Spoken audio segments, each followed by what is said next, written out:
We're here to discuss public space. Before jumping into it, let's attempt to understand what constitutes a public space. What does a public space look like? Or what can it do? In 2020, our perception and use of public space has become increasingly diverse and dynamic.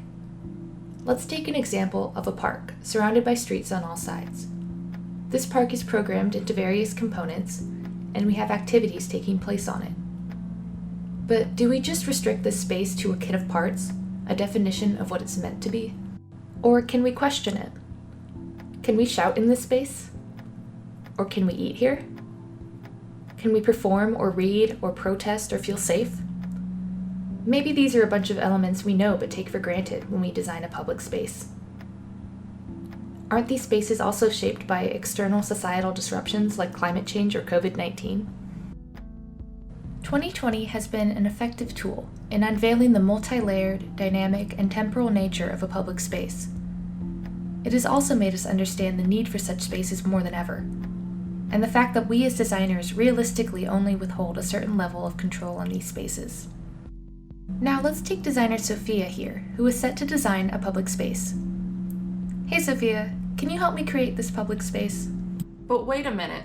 Don't you think the space will change regardless of my intervention? How will I control that? Well, maybe it's not about controlling. I guess. And maybe it's time I relinquish control and embrace the fact that things will change. So now what? How do we as designers respond to this condition? Well, to start, let's ask a question of what if. What if we use empathy as our primary guiding principle?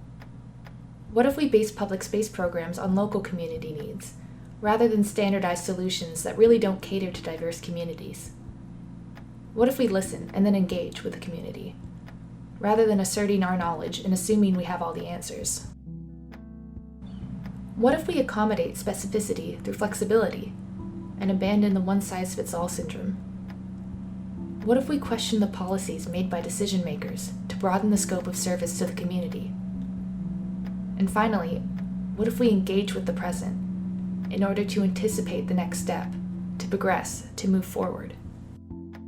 What if we reimagine the role of designers in society and our ability to shape public spaces? But before we reimagine, maybe let's first just imagine what we haven't yet.